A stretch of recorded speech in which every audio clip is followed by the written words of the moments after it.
Bike car ನಡುವೆ ಭೀಕರ ಅಪಘಾತದಲ್ಲಿ ಬೈಕ್ ಸವಾರ ದುರ್ಮರಣ. ಶಿರಾ ತಾಲೂಕಿನ ಅಮರಪುರ ರಸ್ತೆಯಲ್ಲಿ ನಿನ್ನೆ ಕಾರು ದುರಂತ ಪ್ರಕರಣ ನಡೆದಿತ್ತು. ಈ ದುರಂತ ಮಾಸುವ ಮುನ್ನವೇ ಇದೇ ಮಾರ್ಗದಲ್ಲಿ ಮತ್ತೊಂದು ಅಪಘಾತ ಸಂಭವಿಸಿದ್ದು ಬೈಕ್ ಸವಾರ ಸಾವನ್ನಪ್ಪಿದ್ದಾನೆ. ಶಿರಾ ತಾಲೂಕಿನ ಅಮರಾಪುರ ರಸ್ತೆಯ ಉಗಣಿಕಟ್ಟೆ ಗೇಟ್ ಸಮೀಪ ಕಾರು ಹಾಗೂ ಬೈಕ್ ನಡುವೆ ಅಪಘಾತ ಸಂಭವಿಸಿದ್ದು ಅಪಘಾತದಲ್ಲಿ ಬೈಕ್ ಸವಾರನಿಗೆ ತೀವ್ರ ಗಾಯಗಳಾಗಿದ್ದು ಸಾವನ್ನಪ್ಪಿದ್ದಾರೆ. ಶಿರಾ ತಾಲೂಕಿನ ಉಗಣೆಕಟ್ಟೆ ಗೇಟ್ ಸಮೀಪ ಇಂದು ಮಧ್ಯಾಹ್ನ ಶಿಫ್ಟ್ ಡಿಸೈರ್ ಕಾರು ವೇಗವಾಗಿ ಬಂದು ಬೈಕ್ಗೆ ಗುದ್ದಿದೆ. ಬೈಕ್ನಲ್ಲಿದ್ದ ಗಂಗಣ್ಣ ಅವರಿಗೆ ಅಪಘಾತದಲ್ಲಿ ಗಂಭೀರ ಗಾಯಗಳಾಗಿದ್ದು ಕೂಡಲೇ ಅವರನ್ನು ಶಿರಾ ಆಸ್ಪತ್ರೆಗೆ ದಾಖಲಿಸಿ ಚಿಕಿತ್ಸೆಯನ್ನ ನೀಡಲಾಗಿತ್ತು. ಬಳಿಕ ಹೆಚ್ಚು ಚಿಕಿತ್ಸೆಗೆ ತುಮಕೂರು ಜಿಲ್ಲಾಸ್ಪತ್ರೆಗೆ ರವಾನಿಸಲಾಗಿತ್ತು.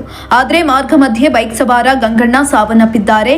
ಇನ್ನು ಮೃತ ಬೈಕ್ ಸವಾರ ಗಂಗಣ್ಣ ಎಂಬುವವರು ಮೇಲ್ಕುಂಟೆ ಗ್ರಾಮದವರಾಗಿದ್ದು ಅರಣ್ಯ ಇಲಾಖೆಯಲ್ಲಿ ಕರ್ತವ್ಯ ನಿರ್ವಹಿಸ್ತಾ ಇದ್ದರು ಎನ್ನಲಾಗಿದೆ. ಶ್ರೀಮಂತ್ ಪ್ರಜಾಶಕ್ತಿ ಟಿವಿ ಶಿರಾ.